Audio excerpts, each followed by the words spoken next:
Welcome to the National Women's Fitness Academy podcast. We're here to talk about women's health, female hormones, body image, and all things health and fitness.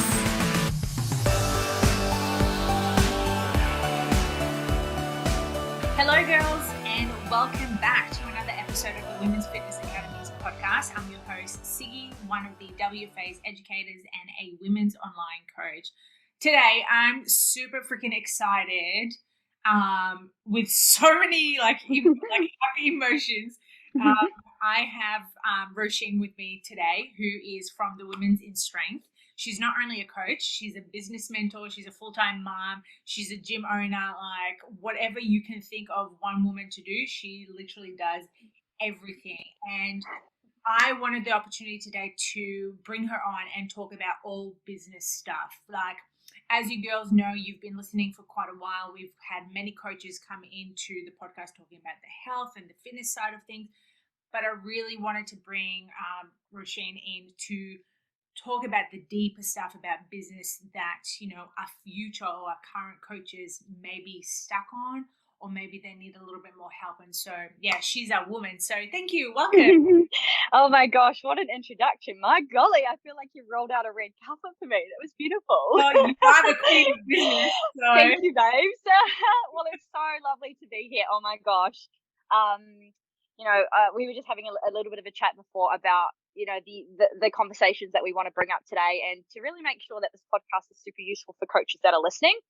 So I'm sure we're going to be delving into lots of different angles. But hello, my name is Ro, to all of the listeners here. As Sig said, I do lots of things, many things, because I actually really love variety and chasing all of my passions in the fitness industry. And I think that our industry allows us to do that. I own a gym in Melbourne called Barbell Babes Brigade, and I am 2 days out from opening my next gym, and I'm currently out of breath because it's 3 levels high, and I forgot that I missed my time with Sig, so I was running back up, and I was like, I am so unfit for my new gym. So a little out of breath is where I'm starting. So I'm 2 days out from opening our new gym. I've currently had my first gym for 5 years, and we have outgrown the space in literally every sense of the word. Our community has outgrown the space. The reason why we entered the industry and I opened my gym has changed. And so we are really stepping into this next level in terms of our community. So that's one magical thing that I do. And then most of my time now I'm actually spending with coaches, helping them to build their own businesses.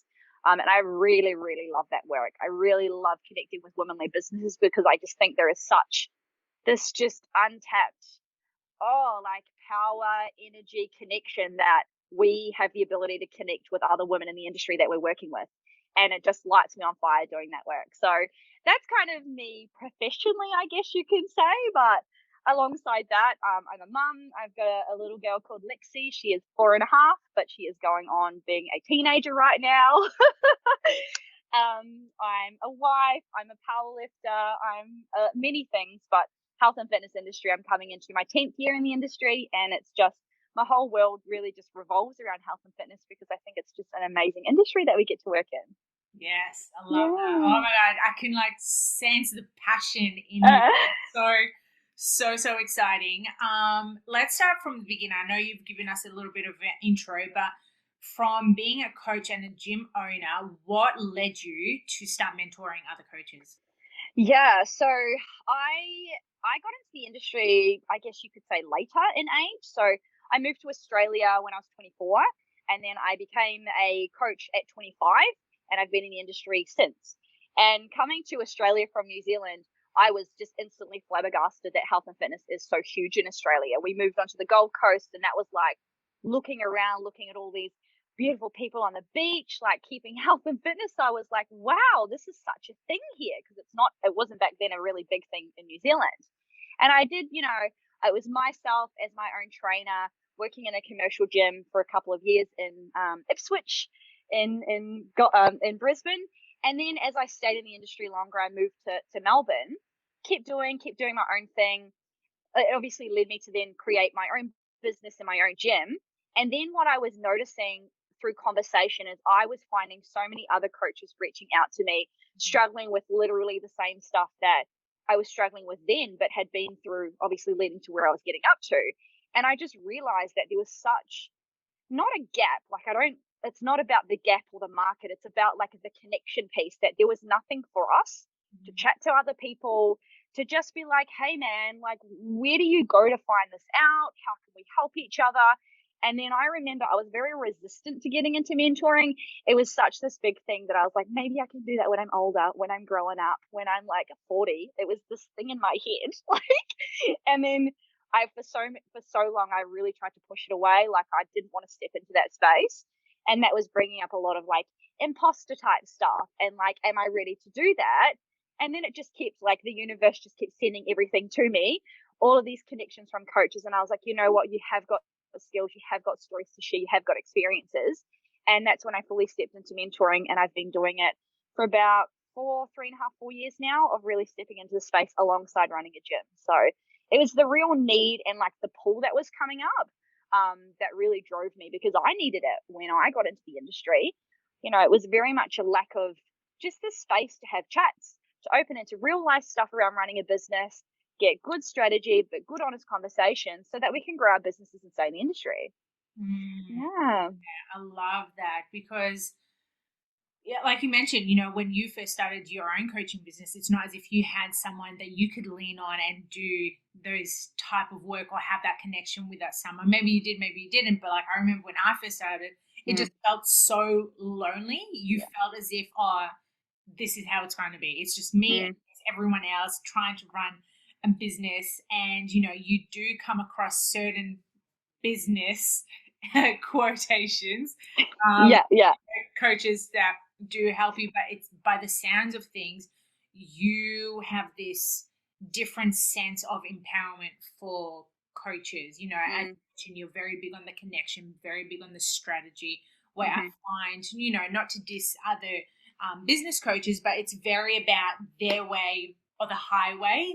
There hasn't been a lot of lenient going, hey, this is what you're going to do. This is how I'm going to help you. Let's bring this to life. Is it going to work? Is it going to work? So, yeah, is that something that, you know? Oh, yeah. Like, I literally just got tingles as I was listening to you, because, like, I did have mentors myself around 2015-16 is when I started employing services. And two of my major mentors were absolutely amazing. They were male-led businesses in that space, and fabulous. Like, they have so many connections with them now. But I did realize that there was this connection piece around businesses for women-led businesses. Like, I had no discussions around how do I create my business to support my family. I still have Wednesdays off with my daughter who's away from childcare. Like, my version of business and success and what I want my weeks to look like is quite different to what can be quote unquote one way of doing it. And I found that there would be these strategies and these frameworks and like, do it this way. And I was like, but that's not relevant to me. Like, what if I don't want to work this day? Or what if I want to finish early so I can pick my child up? Like, right now I'm planning and continuing to grow so that I can continue to have nights off, so I can take her to like gymnastics and stuff like that. And I just felt like there was just a sense of like, it has to be done one way. And it wasn't accommodating the life phases of a woman, the life phases of not just being a woman, but like, what does success mean to you? So that's when I was like, I really wanted to step into mentoring. And I deliberately call it mentoring, not coaching, because I am the same as my mentorees. Like, I am in the thick of it. I'm running a gym. I'm running a business. I've got staff. Like, mentoring is, to me, connection, giving them the tools to make decisions. It's not my job as a mentor to go, this is how it's done. This is the strategy. This is the launch strategy you're going to do to build out your business. I'm going to give you the tools. And then it's your decision for us to work together for you to make those choices, because that's empowering you with your business, as opposed to, here's a 6-figure business, multiple leads come through. Like, that's just gross to me. And it doesn't feel right or real for so many beautiful women-led businesses.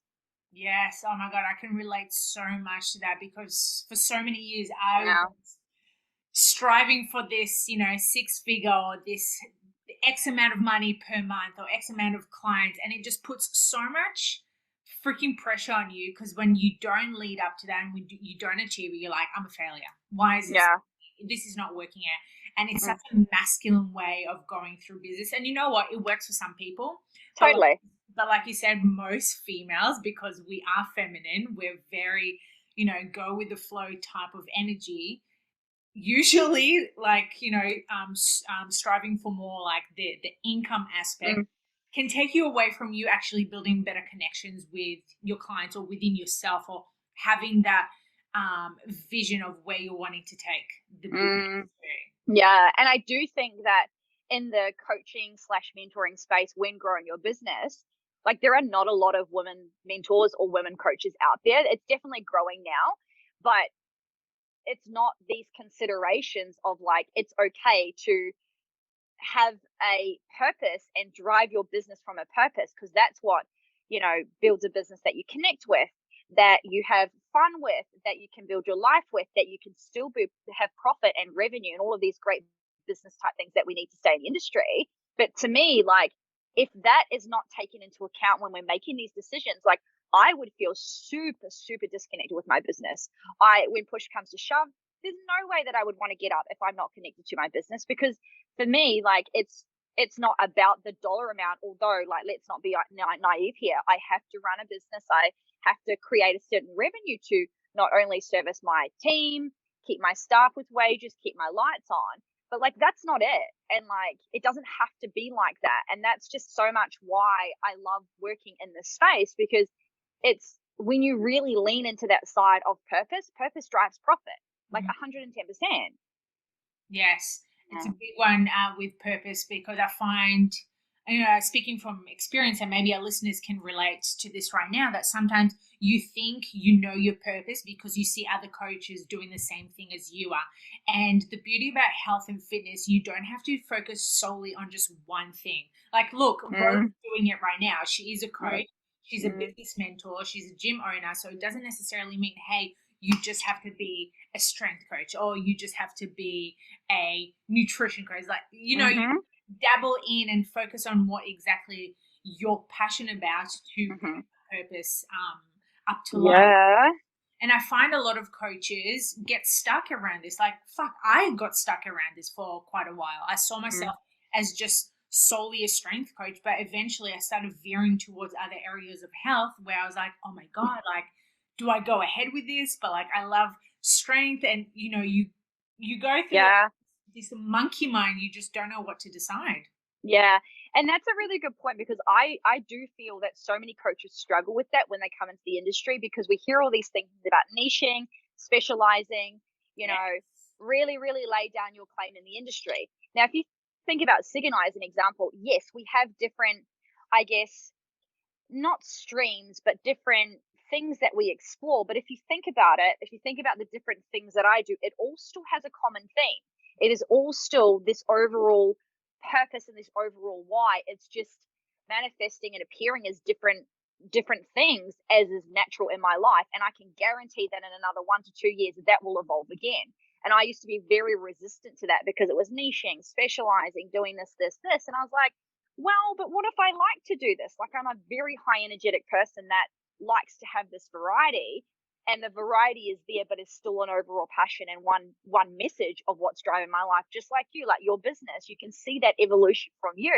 Yes. I remember following you for so long, and now seeing that evolution of what you're wanting to do, it just feels so natural, with not only business progression, but like self progression, right? Like, we evolve as human beings, so why shouldn't our businesses evolve with that? 100%. I totally agree with that. And it's funny that you mention that, because I'm still going through that transition. I still have those days where I hold myself back and I'm like, oh, do I dabble into this? Do I go ahead with whatever it is that I'm wanting to go? Because your comfort zone just holds you back, and you're like, oh no, stick to the strength. Like, it's easy, it's comfortable, just do it. But it just doesn't align with you anymore. And you just keep on like, heads together, and you're like, I need to do something different. So crazy. So true. And it's like, I was mentoring one of my newer ladies that started with me. She's been with me in one of my power programs for the last 4 weeks, and she's a newer coach in the industry. So newer meaning 1.5 years. And we were doing some work this morning on, base level stuff, because she's new to my sphere.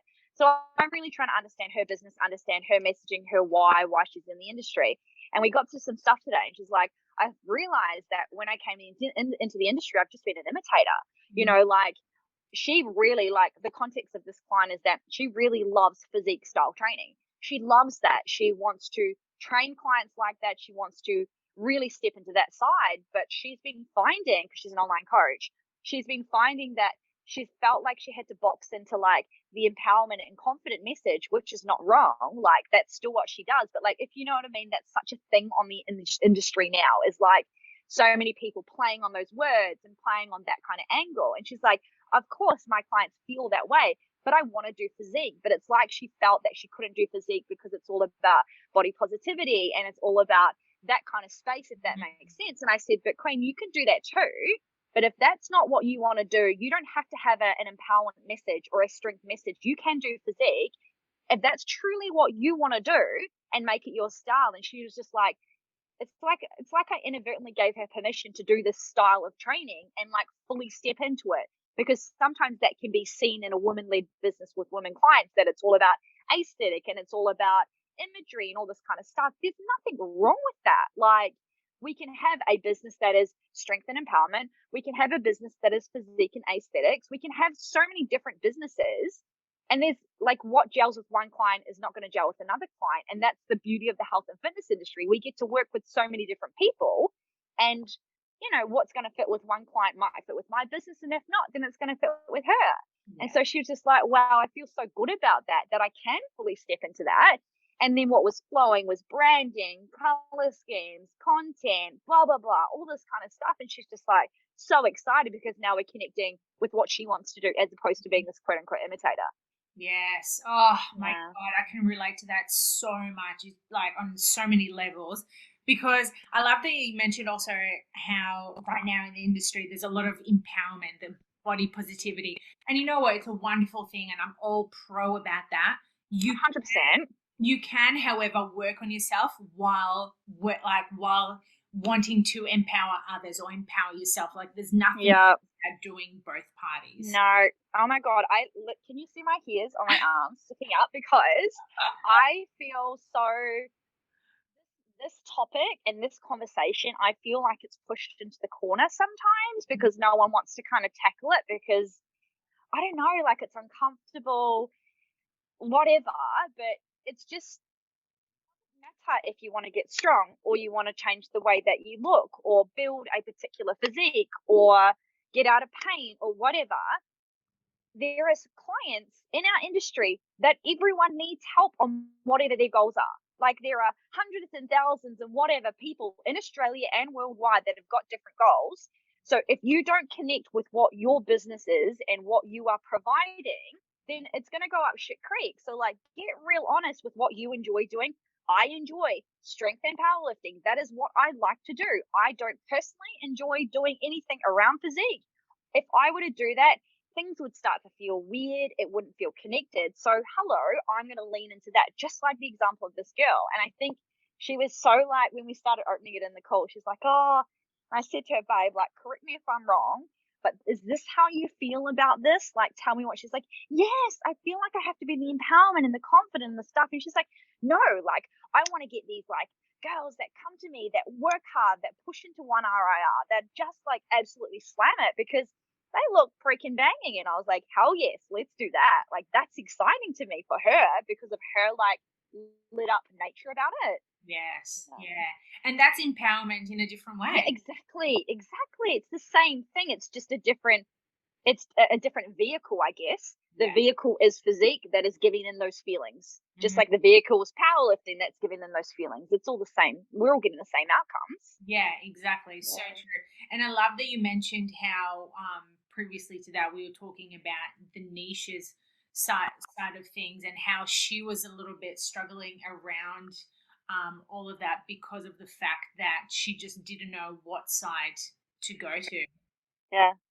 So it's crazy. Yeah, I know. That's the confusing part, right? Like, this is the hard stuff about business. It's like trying to, I guess, sift yourself through all of this messages that the coaches got bombarded with, because not only do our clients in the industry get bombarded with shit information, confusing information, guess what? You guys listening that are coaches, you're going to get bombarded with fitness coaches, business coaches, build your business this way. it's the same thing that happens, and everyone gets confused on both aspects. So that's why it's touching base with us again to help guide those decisions.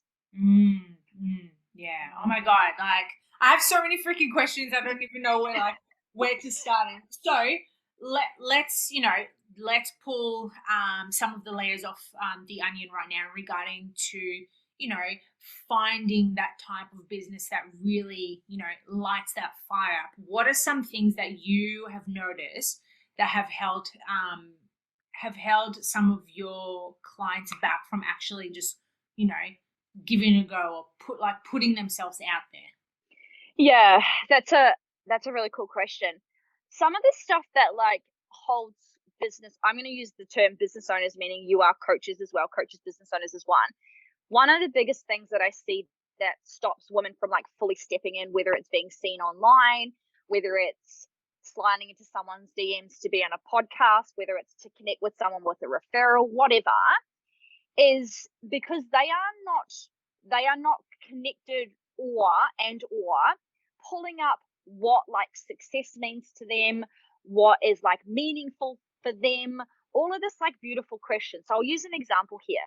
The first two clients that are coming to my head is they were both mums, and I was working with them about a year and a half ago. They both had one baby each, and they wanted to keep building their family.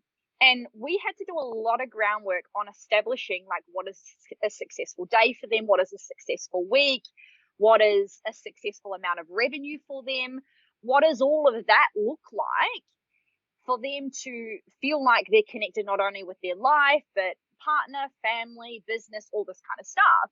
And of course, we had to break through a lot of shit about societal norms around being in a business, revenue targets, even things like I need to be a fully booked coach. We had to like set their own markers of what is appropriate for their life and their interests.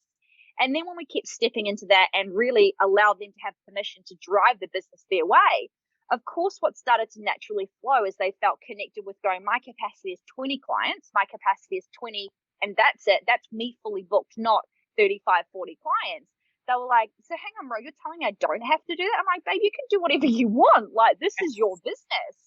And then it's like, oh, okay, you're telling me that I don't have to do nights on a Wednesday and a Thursday. No, babe, you don't have to do that. Like, there's just so many things that coaches will think that they have to do in their business. And if it doesn't feel right, it puts them in like quicksand. Yeah. And then when it puts them in quicksand, they don't get up on socials because they feel very like stagnant with content. They don't put themselves up on a live vid or a stories because they're not feeling really confident in their messaging or anything like that. And it all like overflows.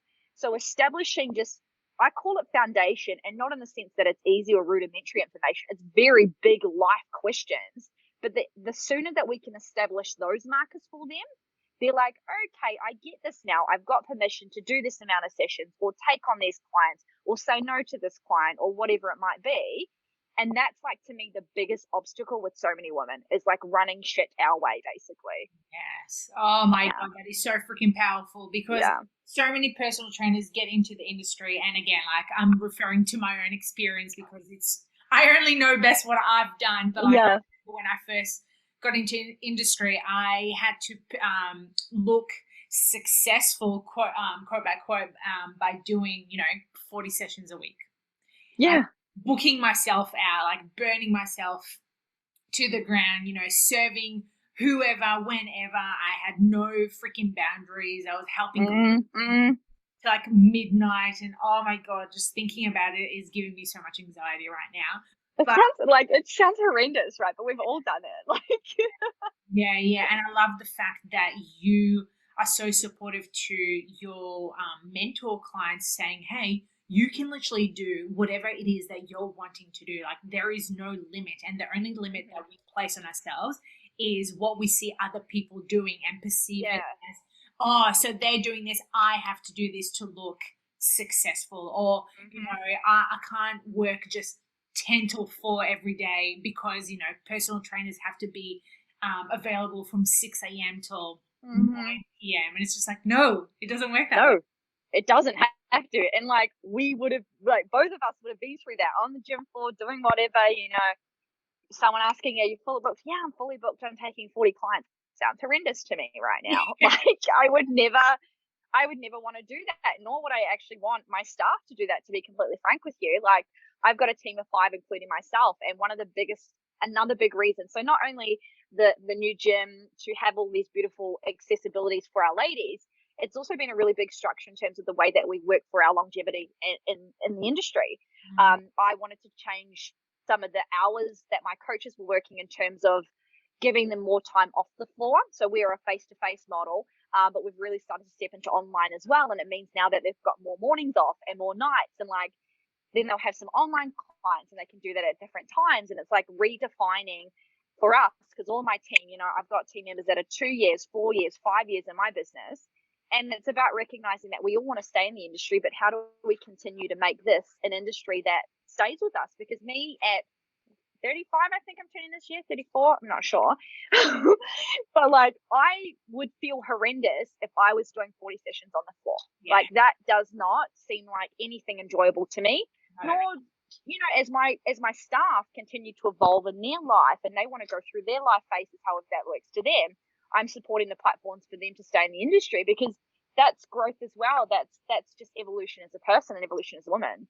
Yes. Yeah. Oh my God. So true. And as you mentioned, like as we evolve, we change our constant way of thinking about how we're wanting to run a business. And that goes back to the original conversation we had a few minutes ago, is, noticing where you started and where you're wanting to go. Like if you started as a coach who just trains women for physique, but all of a sudden you have this change that you're wanting to, I don't know, do more, I can't think of anything, right? Like let's say intuitive eating, for instance, but it has nothing to do with physique anymore. I truly believe you just need to tap into it and see where it takes you. Yes. Chase the devil. Like when you're like dabble, I was like literally chase the devil. Like I'm not saying, we can't be shiny object syndrome all the time and all this kind of stuff, right? Because at the end of the day, we are still running a business. But if there is things that interest you, why can't you see what it feels like? Give it a go.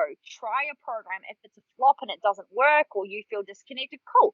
Just chalk it up as a learning lesson. Move on. Do something else. Like we can do so many things. Like the industry, the fitness industry as a whole, especially here in Australia, think about it. Like it is crazy with opportunities. Like it is so innovative. It's so fresh. There's always so many things that are changing.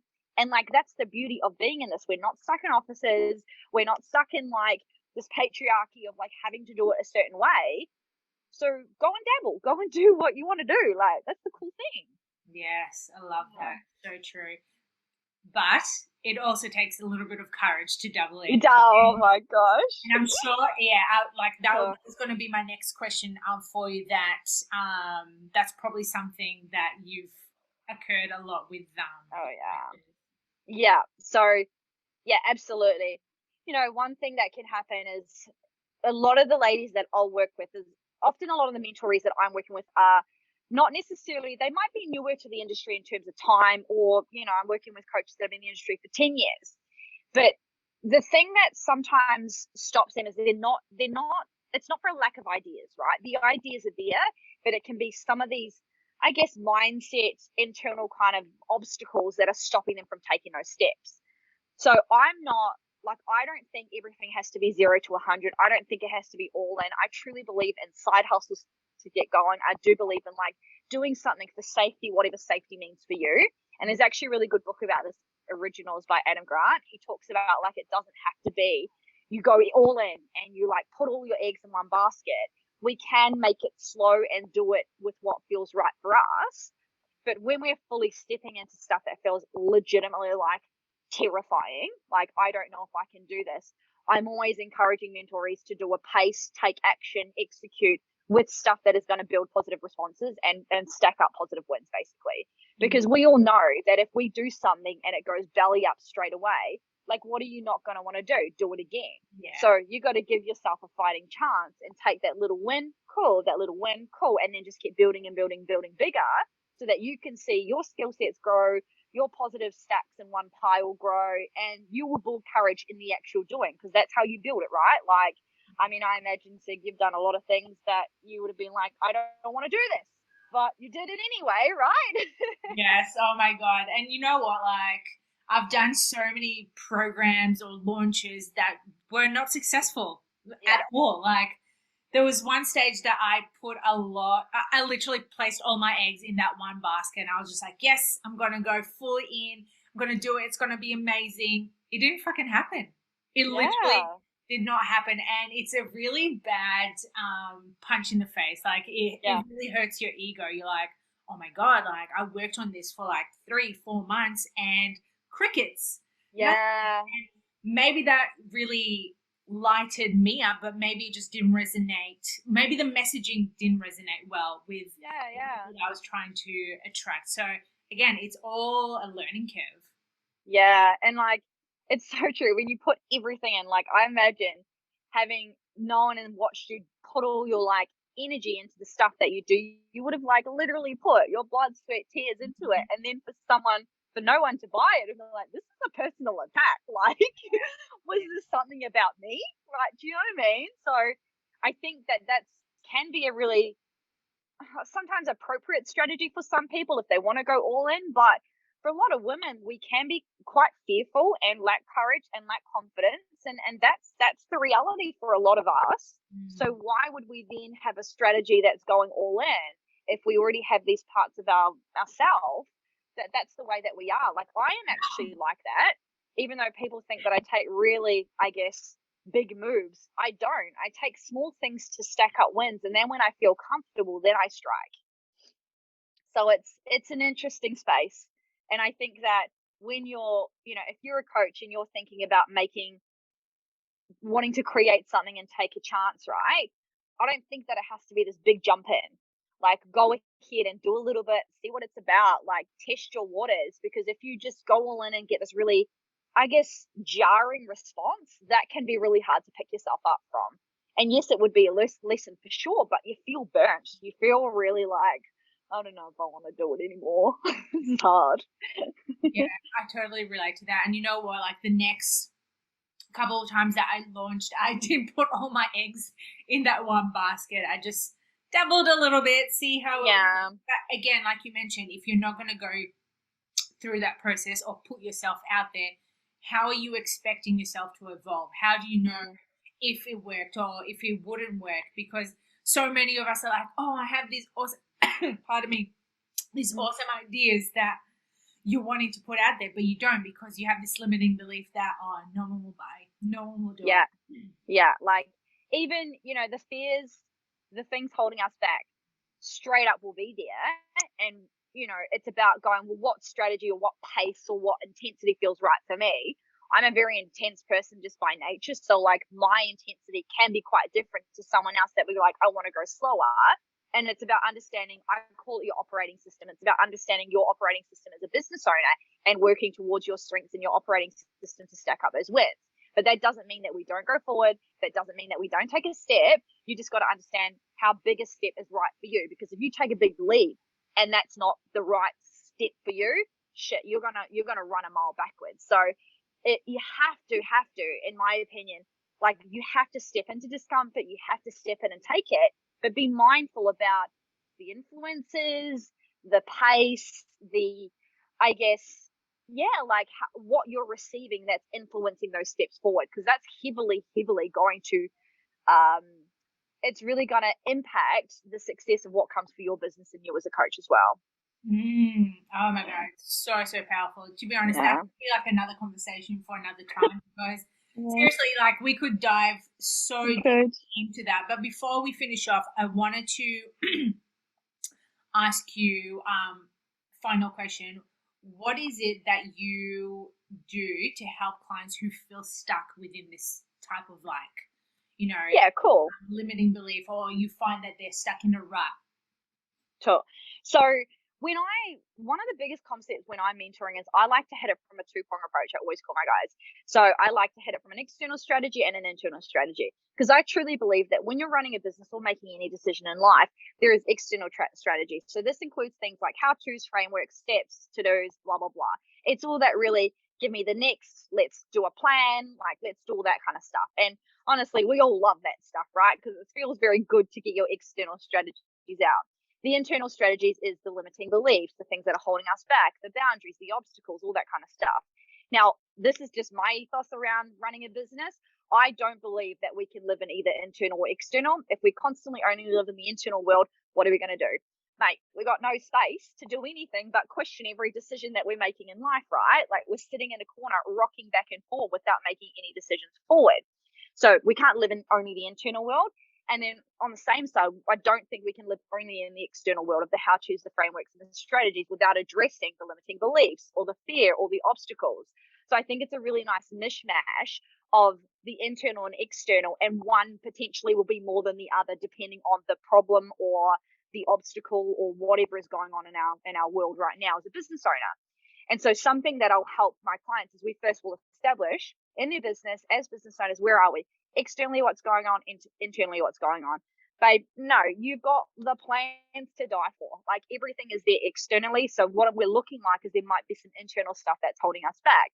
So what can we do to smash through a limiting belief? What can we do to be setting boundaries? Why, those kind of really beautiful conversations that are coming up, and then making appropriate, not, I guess, steps. Like, I think you're probably gathering that I'm a framework, steps, systems kind of gal. But it's looking at what's the, I guess, right thing to do in that internal space. It might be to book a holiday, or go and see a psychologist, or start to set some boundaries, or whatever that might be, or read a book, or listen to a podcast. And then if someone's really struggling with the external, but is really connected to a lot of these things that are holding them back, then they need a lot of work with accountability and systems, and learning some of that black and white, like spreadsheets and financial tracking sheets and all that kind of stuff. So that's how I guess, help people to move through the stuff, is like by identifying, because we're all different as business owners, is by identifying where that struggle is, and then we take appropriate action from those struggles within reason and within what feels right for that mentoree. Yes, I love that. And as you mentioned, there's no one particular way. It's dependent on the coach or the business owner that you're working with, and realizing what's going to work best. Is it going to be black or white, or is it going to be a little bit of grey and doubling? Yeah. So, there you go. Depends on our moods too, shit. Like, we're hugely human beings. The beauty of human beings is our up and downs and all these shades of us, right? So one thing that might work 6 months ago might be completely different in this season of life. Like, it's just the way that we are. Yes. Oh my God, I love everything about that. So freaking cool. Ro, before we head off, where can our coaches, listeners, women find you? Like, how can they get to work with you? Yeah, awesome. So I usually like to hang out on Instagram. I really like connecting in that space. So my handle is one word, women in strength _. And then it gives you all the links to my gym and all of the content and all of the beautiful connection that happens there. So that's kind of the first point of call. Yes, I love that. Well, girls, I surely enjoyed today's conversation, that's for sure. But if you did as well, please make sure that you screenshot it, recommend it, share it, tag us at the Women's Fitness Academy, tag myself, tag Ro. And then till next time, if there's something that lights your fire up, just go with it. See where it takes you. Don't hesitate. So good. Thank you so much for having me. That was such a great conversation.